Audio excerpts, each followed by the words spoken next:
Thanks, Dick. Thanks for being here. You're welcome, Tim. Yeah. Glad to do it. Yeah. So we're at Esalen. Beautiful place. We just finished a 5-day workshop. And just like every IFS experience for me, it's quite deep. Mm-hmm. We really go in. Mm-hmm. And you said something early in the week. The point of this workshop is to trigger you. Why is that? Yeah. In the triggers is the treasure, really. I just thought of that, but that's a good line. Yeah. Because as you get triggered, if you use that as what we call a trailhead, which means to focus on the emotion or the impulse or whatever it is, and stay focused in an open way, it'll lead you to some part that needs your attention or needs to be healed. And so I don't actively, deliberately trigger people, but the work itself, in watching it and some of the interactions and tend to trigger people. Mm-hmm. And then we encourage the people to not try to change the trigger, but more to follow the trailhead. Right. Yeah, and this whole thing about triggering, it's a kind of a big thing these days. It's like, oh, I got triggered, but most people maybe don't know what to do with that, right? So personally, I found in my journey, IFS has been really the map and the framework to really get to know what's here. Doesn't mean it's always easy. Mm-hmm. Doesn't mean I don't get, I could get through things really easily, whatever, but it's certainly the map. Yeah. And so I'd love for you to even just like explain that map or just talk a bit about it, because it's maybe something, my audience doesn't know too much about. Yeah. So IFS stands for Internal Family Systems. So the basic idea is that we have this inner family of what we call parts that are subpersonalities, that the nature of the mind really is to be multiple, and it's a good thing because all of these parts contain valuable qualities and resources. So we're born with that. That's, for me, again, the nature of the mind is naturally multiple. And it's countercultural because I believed, before I ran into this in my clients, and most of our culture believes that we have one mind out of which emanate different thoughts and emotions. So the idea of being multiple has been pathologized by the concept of multiple personality disorder and things like that. But when you get over that and you actually start to explore and listen inside, you'll find all kinds of different parts, as we did this week. And so that's a basic concept of the work. And then because I was trained as a family therapist, I brought that perspective to trying to understand these inner systems. And turns out all these parts have relationships with each other that do resemble families, and often dysfunctional families. And that there's some family therapy technique and ideas that can help that change. And so a lot of what we do is help clients get to know each part individually at first and learn about how it's trying to protect them often and honor it for that service, even though sometimes they can be destructive in their lives. And then learn about what they protect inside, and then get permission to go to the very vulnerable parts that carry a lot of pain or shame or terror that we've locked away because we don't want to experience them, that these other protectors are trying to keep at bay or trying to keep the outside world from triggering.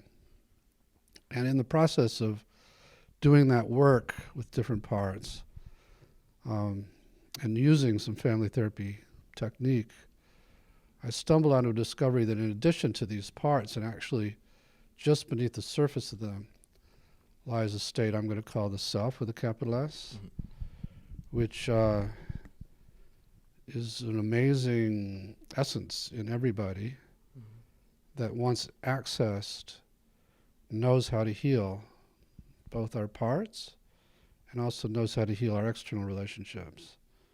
And so before starting to work with parts, I'll help people access that and wait till they're in that state before I have them talk inside to their parts. Right, yeah. So there's a number of ways I'd love to go here, but I think the first question I have, just from what you described here, is this modality and this way of relating to ourselves it's a paradigm shift. And yeah, it's and why is it such a paradigm shift? Why hasn't anyone figured this out? Some people have come close to this, like Carl Jung, and there's a system called voice dialogue that has a similar take on parts. Something called psychosynthesis. All saw parts in a similar way, as not what they seem to be, but as valuable qualities that have been distorted by trauma, which is the way we see parts, that they're in their naturally valuable state until you run into a trauma in your life or an attachment injury like bad parenting. Right. And then they're forced out of their naturally valuable roles into extreme states that can be damaging. So the natural analogy is to a family, where in families, we learn in family therapy that you can't take an acting out kid out of their family and expect that kid to just stop doing it by telling them not to. You have to understand the network of relationships that are maintaining that, or that he's trying to distract from, or somehow the family stuff is contributing to the role he's in. And once you start to change that, then he's freed up to not have to do that anymore and can return to his naturally valuable state. Right. So it's really exactly the same in this inner system. These parts are like inner children who, don't like the roles they're in, but they think they're necessary to protect you a lot of the time. And why haven't people discovered this? Well, as I said, a few people have stumbled close to it. I think one big advantage I had was the systems thinking from family therapy that I brought to it. So I wasn't just trying to understand one part at a time. And also, and probably because of the family therapy emphasis on improving the leadership inside of families, the hierarchy, I was interested, once I stumbled into self, to not having self just be a passive observer, which is the case with lots of Eastern traditions. And Jung, for example, that's basically in voice dialogue, that's what it is, and so on. So I think one of the big advances of IFS is coming to realize that self can be a very active internal leader and a good parent to these parts. And so rather than, as would be the case with mindfulness, where you might notice them, but not do more than that. And in mindfulness, it's the reason you don't do more of that is because you think of them as just ephemeral thoughts and emotions that are passing through. If instead you think of them as suffering inner beings, then it's only natural to, from your place of compassion, to go to them and try to help them in an active way. So I think that's one of the reasons people were limited in both in the presumptions they brought to the idea of parts, and so many psychodynamic or psychoanalytic systems didn't realize that parts will tell you what they're about. They thought they had to analyze them and figure it out and interpret what they're about from the signs they give off. And a lot of Jungians think that too. Jung himself didn't. He did something called active imagination, which was pretty close to this in some ways. Okay. So I'm curious to dive a little bit more into the mindfulness and meditation stuff, because just with my personal journey, I've done a few long retreat or 10-day retreats in the last year. And it's a great opportunity to see what's here and really get to know the parts on a deeper level. But I'm curious, because I know the way you talk about meditation sometimes is there is that kind of spiritual bypass with the mantras. which I haven't practiced. And there's just that way to kind of get to that bliss. But my personal experience is actually meditation's pretty uncomfortable and pretty, I guess they call it the dukkha, like the suffering in Buddhism. And, when I sit, I'm just paying attention to these parts and the parts that are going through the discomfort and kind of these 5 hindrances they talk about in Buddhism, which is, the sleepiness, the restlessness, the aversion, desire, and doubt. Those are the 5 hindrances, and they come up quite a bit in the unskillful mind.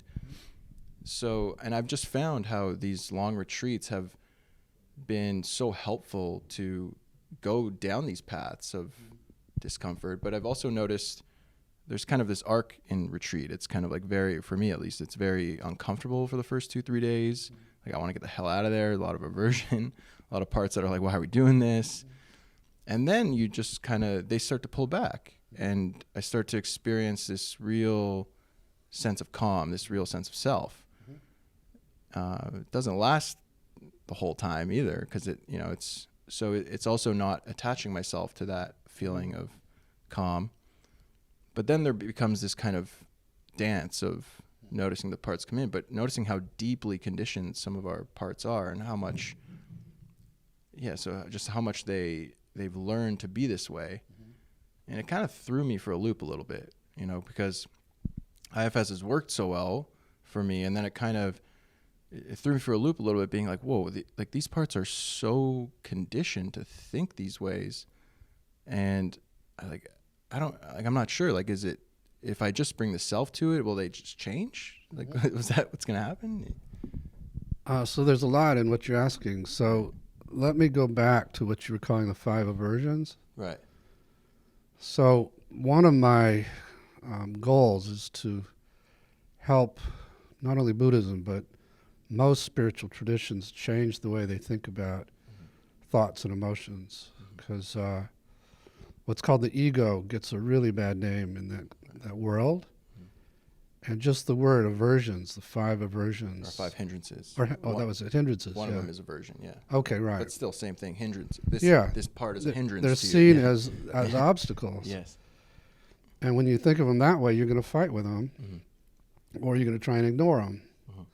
I don't know what they told you to do with them, but... they don't tell us to fight with them. They tell us to just... observe. Just watch it. Just watch. Yeah. Okay. And sometimes, because experientially, it's kind of hard to bring the self to it when you're just over and over again sitting, and a part keeps telling you, like, hey, I want to get out of here. Right. Right? Because it's pissed that it's there. Yeah. So, but if you think of it as a hindrance, yes, you'll have one attitude toward it. But if you think of it as a part that's just really scared and needs your love and attention, then instead of trying to shoo it away or just observing it, you're going to ask, what are you afraid would happen if you let me stay? Yeah. And in doing that, you'll learn whatever it is that it's afraid of. And then you can go about reassuring it, or you can go about trying to explore if there is something it's trying to keep you away from feeling, which often is another part that carries a lot of feelings it's been trying to keep down. And so that's what I'm trying to bring, is that perspective that these hindrances aren't hindrances, and this ego isn't the enemy. Yeah. These are suffering, protective parts of us that deserve more respect than they get for all the efforts they make to keep us safe.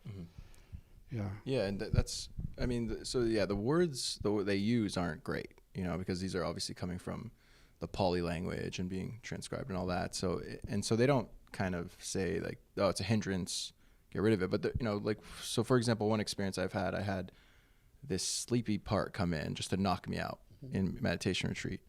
And over a few days, I was like, okay, it's here again, just here with it. And eventually it felt myself, it felt the self. And I was just like, hey, I see you. And all of a sudden it disappeared. I felt energized. So it heard me. Yeah. But it's just over time in retreat. Yeah, I'm just saying there's a way to expedite that. So that right.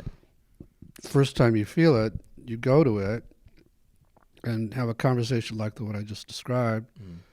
and ask it, let it know, I'm going to want to be here some more days. Mm.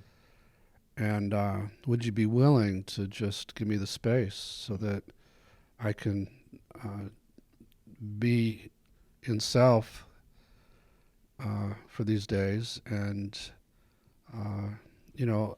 if there's some negotiation you need, let me know. And if there are times you need a break or something, just let me know. Or if there's something you're afraid will come up if you don't put me to sleep, let me know that too. Right, which is likely the case. Often the case, yeah. Mm. So again, it's just a different approach to it all. Mm. There was something else in your question I can't remember at the end that I was going to try and speak to. Yeah, I can't think. Maybe just where my mind's going right now is being able to bring the self to these parts. Like, for example, on a retreat, first of all, it's so out of the ordinary in how we're used to operating generally, right? Most people aren't on retreat their whole life, so there are going to be parts that are angry, right? But I find that as I bring self to these parts and really trying to speak to them from self, there's now a whole set of managers that come in that start to think and analyze and pontificate, and because those are online a lot of the time in my daily life as well. Right. So there's this like skillful mind or skillful ability to be with my parts or our parts, right? And so, yeah, do you find that there's like a skill that needs to develop, or is it just kind of inherently? It's inherent in us. Sometimes it needs to be more accessed.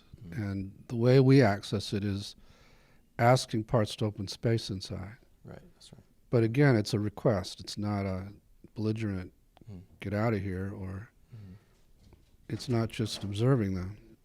Okay, so let's see. So we're at the way to relate to our parts, essentially, on meditation, or just in general. So I'd love to talk about the self a bit more. As you've discovered, this is one of the big discoveries of IFS.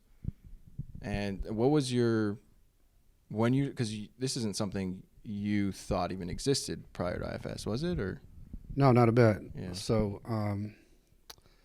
I was trained like most people, especially psychologists. Or I'm not a psychologist, but I went to. I have a PhD in family therapy and learned, like most of us do in school, that for people to have anything resembling what I'm calling self, which is this essence with these great, what we call 8 C-word qualities, they had to have had a certain kind of parenting, good parenting, at a critical stage in their childhood. And if they didn't get that, then they were out of luck, or out of luck until they got it from some person, because it has to come in through a relationship. And the clients where I was finding it, I just couldn't square with that thinking, because I would explore their childhoods with them, and there's no way they got it from a nice person, a nice parent. Right. And as I found that over and over, I really had to rethink that assumption and look more to spiritual explanations for it. I wasn't at all spiritual, but I had some students that said maybe it's like Buddha nature, or Atman, or the soul, or every contemplative practice has a word for it. And so that's what I see it as now. It's for lack of a better word, God in us, or some kind of divine essence that can't be damaged, and as I said, knows how to heal both internally and externally. And meditation can get you into that state, because what the discovery of IFS isn't that it's there. I've got some glare. Okay. Because as I said, most of these spiritual traditions have stumbled onto that. The discovery is you can access it very quickly. You don't have to meditate 20 years to get to it, or 20 days, whatever. That by simply asking these parts to open space, it emerges spontaneously, suddenly, and is basically the same in everybody. And as I said, contains curiosity, courage, clarity, confidence, compassion, creativity, Calm. calm, Say that? right? Yeah. And connectedness. That might be 8. Yeah. And so none of those qualities have to be built up inside of you. You don't have to exercise the muscle of compassion, for example. Right. You just release it. You release it by getting these parts to open space, and automatically you have a lot of compassion Right. for somebody you hated seconds earlier. Mm. So that's the big discovery, that not only is it in there, but that you can access it this way, and also that it can become a good internal leader, active internal leader, and an active leader in the outside world, so that people could do their activism from self rather than from these judgmental, righteous parts or whatever place they're doing it from. Right. So, yeah. So what was it like when you started to see that within yourself? You're like, oh, I have a self. Like, yeah. It was a big shift for me also, personally, because I was very identified with these sort of intellectual thinking parts. But then I also had this nagging sense that really I was this worthless part that I felt from exchanges with my parents, my father in particular. And so I felt like, the intellectual guy, I tried to stay in that place as much as I could, to stay away from the worthlessness, or to act smart, or to, produce a lot of smart things so that I could hide that. But I was really identified with either of those parts. And so once I found this in my clients, I started to wonder, maybe I've got it too. Right. Okay. Okay, great. Yeah, we're just going to take a break. All right, so we're back. So that was interesting because I found it very, I was really curious. She asked you, what do you do? And you said internal family systems. She's like, oh, is that about the external family? Right, I get that all the time. Yeah, and on my website, it's the first line when it's like, what is IFS? And I write, no, it's not about your external family. It is, but that's secondary, yeah. That's right. Cool. So we were talking about the self, and we were talking about how this is found. Your experience with self, and when you started to my own experience, yeah. You started to discover that, this is within me. And, it was. I came out of college and was going out into the quote unquote real world, and had a lot of anxiety, and so I took up TM, transcendental meditation. And so I did that for about 8 years, pretty regularly, and I could access now the state we're calling self, but I didn't know what it was. I just liked meditating, and I was doing it to regulate, to try and work with my anxiety. And so then as I was accessing that in clients, it occurred to me maybe this is the same place. And so as I got that, because I'd given up meditation after I started working, and as I got, that, so it was familiar to me to that degree. But when I was meditating, I didn't have this sense of maybe that's who I am really. Right. But they did. And so then I started to explore that, getting my parts to open more space. And lo and behold, the same self was in me too. Was it challenging for you to get to know your parts and your exiles and go through your own process with them? Yeah. And as I've said this week, it was particularly challenging because I'm not visual inside. Right. So whereas my clients were seeing all these different images, when I would focus inside, I wouldn't see a thing. But as I explored more, it turned out I could hear them and I could notice them kinesthetically and sort of geographically. And I could do some open chair kind of work, empty chair work with mine. And then as it became more familiar to me, then I could actually just go in and do the same kind of work everybody else was doing, which was a big relief. Right. Yeah. And you just did this yourself? Like you didn't... I had some colleagues that I was collaborating with at the time, and we would trade sessions. Right. So they would help me with it, yeah. Mm-hmm.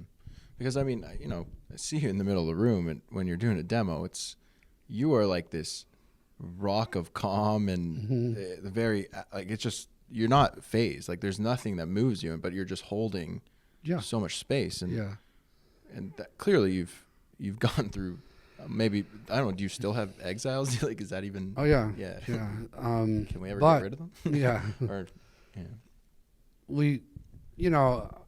I have some left, but not nearly like I did at the time. I mean, I'm a hugely different person. Yeah. Partly because I allowed my clients to trigger me and become my what we call Tor-Mentors, with a hyphen between the Tor and the mentor. And then whenever I would get triggered, rather than react, I would ask that part to step back, and I would try to speak from a calmer place. But then I would follow up after the session and with your own parts. With my own parts, and trade sessions with somebody. And so in between those experiences with clients, and then I was also fortunate, as I became the leader of a community, to have some people who could challenge me when I was out of line. Because the parts that I relied on to bring this into the world weren't all that pleasant. They were quite arrogant. Right. And again, they were just covering up this worthlessness. But because I was so anxious about what people would think, and as I was saying, this is pretty countercultural, especially I was in a department of psychiatry. So I had a part that could just write off anybody and be critical of them and so on. And so I was, these students had the courage to bust that in me. And so I took that seriously and started to work on those parts a lot. Right. And so, I get a lot of comments now about how humble I am. And it's quite genuine, and it's because I've done a lot of work, such that I've healed the worthlessness. So I don't need accolades. I don't need acolytes. I don't need for everybody to love this. And there was a period of time where I think a lot of my motivation was to be valued. So, do you ever get blended now with clients ever, or with or just in general? Not really. I'll get blended with my wife. Yeah. But that's about the only place now. Yeah. Right. And from my perspective, that's good. That she can trigger the parts that I still need to work with, and so I'm still working on myself. Yeah. It's a great segue too, because I'd love to chat a bit more about relationships and our greatest Tor-Mentors, and mentors, I guess. But so I kind of brought this up or alluded to it this week, just about how we attract, and you kind of mentioned this too. It's like we attract the ones who bring up the deepest parts of us that are most hurt, right? And so why is that? Like, how do we do that? Yeah, it isn't so much we attract them as it is we're attracted to them. And the reason often is that we come out of our families of origin having received the message in various ways, sometimes totally inadvertently, that we're not valued. And that message goes right to the heart of some of our most vulnerable parts, sensitive parts, who now believe that we're not, like I was saying about myself, that we're worthless, we have no value. And that's terrifying to feel, because we're born with the knowledge if we're not valued by our caretakers, we'll die. Right. So there's a survival terror that comes with that. And so we're longing for our caretaker to change their mind and take all that away from us, the sense that we're not valuable, and to actually show that we are valuable, which drove me to work hard despite my shyness to try and bring this.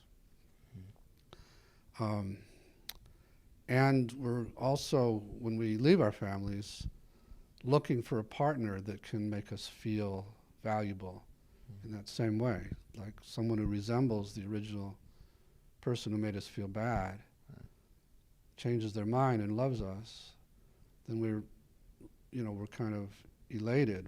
We're in that infatuation because it's like the curse has been lifted. But then usually they do resemble that person, so they do hurt us in the same way at some point. Right. And then it all comes back, and you start looking for another partner, or you try to get them to change in a big way, or you just have this kind of, I talk about how people walk around, it's almost like they have invisible bone bruises. And if you hit that one, there's this explosion, and you don't know where it came from. Right. And it's because it touched into some kind of exile burden that your protectors explode around. Right. So anyway, that's why we're drawn to those kind of people. Right. Yeah, and it just seems, I mean, it'd be super great and ideal if we are feeling very self-led and we find a partner who's very self-led and we get in a relationship with them. But it almost never seems like that's ever the case. Is it? Or is that even possible? Yeah, I mean, it's possible, but that person would have had to have come out of a pretty healthy family. Right. So it's not real common. Right. And again, because of our own stuff, we're drawn to people who aren't necessarily self-led to begin with, and you have these sort of contracts between parts that, So the antidote to that, and I wrote about all this in a book called You're the One You've Been Waiting For, is to become the primary caretaker of your own parts, of your own exiles, so that your partner is freed up to be the secondary caretaker. And most of us do the opposite. Most of us want our partner to take care of those parts that are so scared or so worthless or so terrified or so feel so much hurt. They want our partner to soothe those parts or to protect them or reverse the worthlessness. And that's a setup for disaster, really, because your partner can't really do that for you. Yeah, right. So, which makes relationships tough, right? Right. But I guess that's part of the work is to take care of your own parts, right? And and so when I'm working with a couple, that's what I'm trying to do. I'm trying to get each partner to do what we call a U-turn in their focus. So rather than focusing on the other, focus on your own parts and learn to take care of your own. It gets quite complex though when you're, it's like for the first 3 or 4 years of me dealing with my own, not in relationship that much and being with my own parts, it's like, whoa, there's a lot of them here. And then you get into a relationship, it's like, whoa, there's still a lot of my parts, and now there's a lot of hers, and there's a kind of a domino effect in a lot of ways. So where did that just hit me? And it's especially complex if you feel like you have to not only take care of and work with and get to transform your parts, but also your partner's. If you trust that your partner is doing their own work, it's a lot simpler. Right. Yeah. Cool. So I'd love to ask you as well, something I noticed during this week, whenever we went into a demo, you ask us to go inside and, everyone takes a moment and it's to, bring more energy into the room. And I love it. You always say, all right, we're in good shape here. What are you looking for? What do you feel in that moment when you... So in addition to those C-word qualities, when I access self, there's a kind of vibrating energy that runs through my body that's very palpable. I feel this tingling in my arms and it comes down through, and I can actually direct it toward the client or toward another person, and I've gotten to where I can sense how much there is in a group or in the room. How do you like? What does that look like to you? How do you sense it? It's you know, when I'm by myself, there's a level of it, but when I'm in a group and a lot of people are doing it, I feel just a lot more of it. That vibrating energy? Yeah. Okay. So when I'm saying we're in good shape, I can just feel right. it cascading and wow. You know, in a really big way. Wow. And that's why I love working in groups, because there's a lot more we can do. As you saw, these demos were all wild. Quite, yeah. quite powerful, because I'm taking advantage of all the self that's in the room in addition to mine. Right.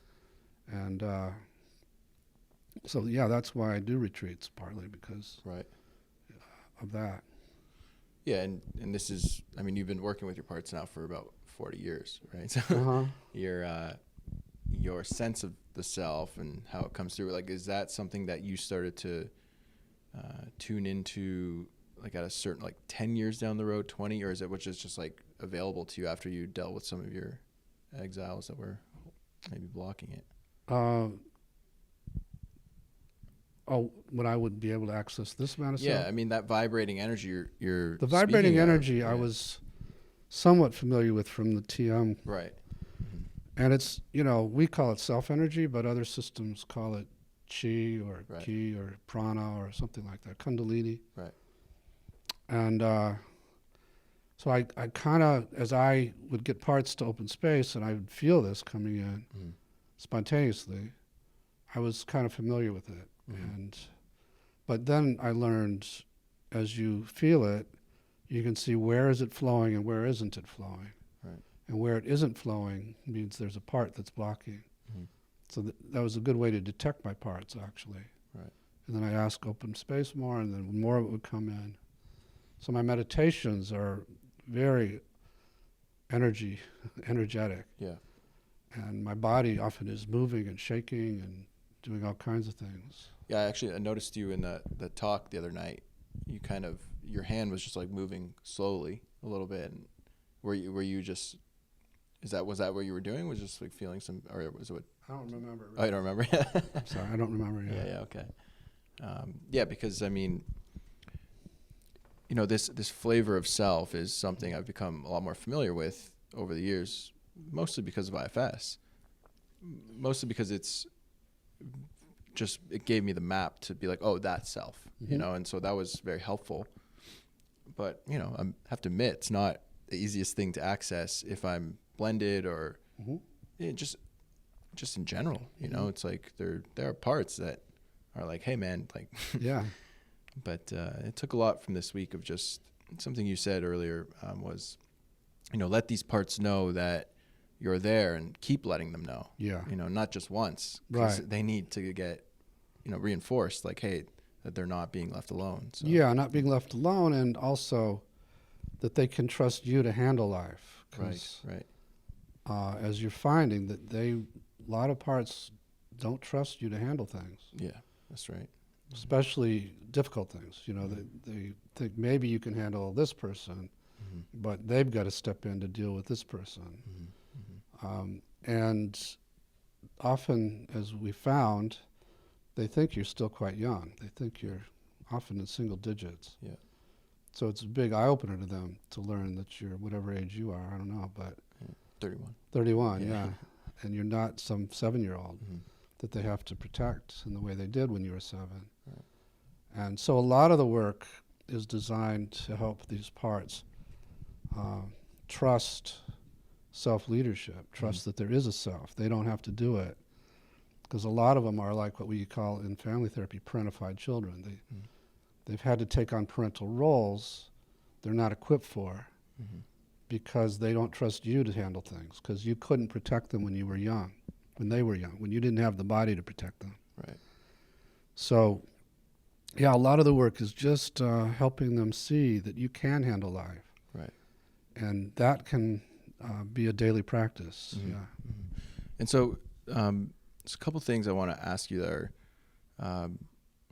You know, in IFS, we have these phenomenons as well that are not just parts, but there's like these unattached burdens, and then there's these guides as well that are here to help us. And I've personally had a few come to me in some sessions, and it's like, okay, this is a real thing, you know.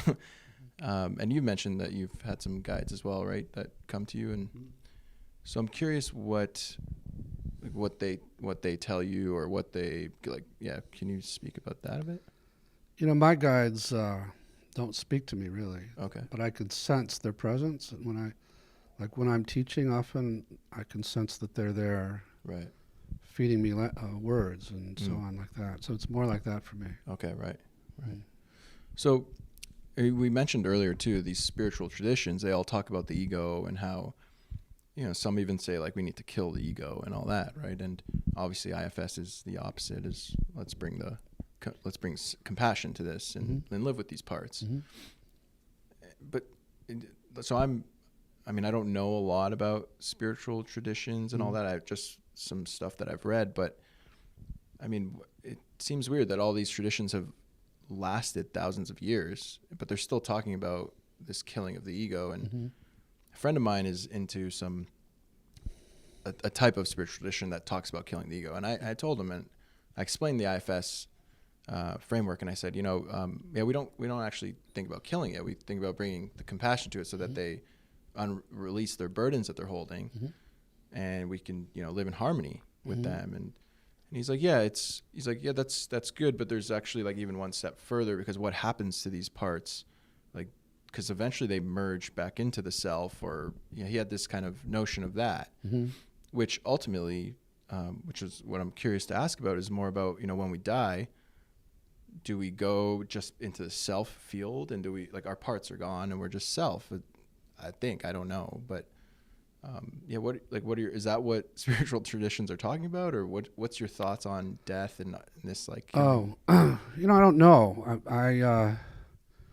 I've had ketamine experiences where I left my body and I went into this unitive place where I no longer felt like a separate self, and that people describe, and it was very blissful. And I don't know what happened to my parts during that. I think they came with me, but I'm not sure. Right. So I don't really have all the answers to that. Those experiences have given me more confidence that self transcends this body and this place. But I don't pretend to know everything about it. Right. Yeah. But the whole idea of killing the ego, or even just that it's a past to be ignored, is a big mistake, and I don't know why these traditions have made that mistake, except that everybody makes that mistake, because they think the parts are the way they seem. They think they are just conditioned things that interfere with your meditation, or keep you attached to the material world, and they do that. They do both those things. But it isn't because they shouldn't be loved. I had there's a conference called the Mind and Life Conference that they have. You get an audience with the Dalai Lama, so I had 12 minutes to speak to him. Right. So some years ago. And my big line was, you ask us to go to our external enemies with compassion. Why not to our internal enemies? Because he talks about how there are these constructive emotions, and then there are these destructive, afflictive emotions. Right. And you build up antidotes to the afflictive ones, rather than go to them with love.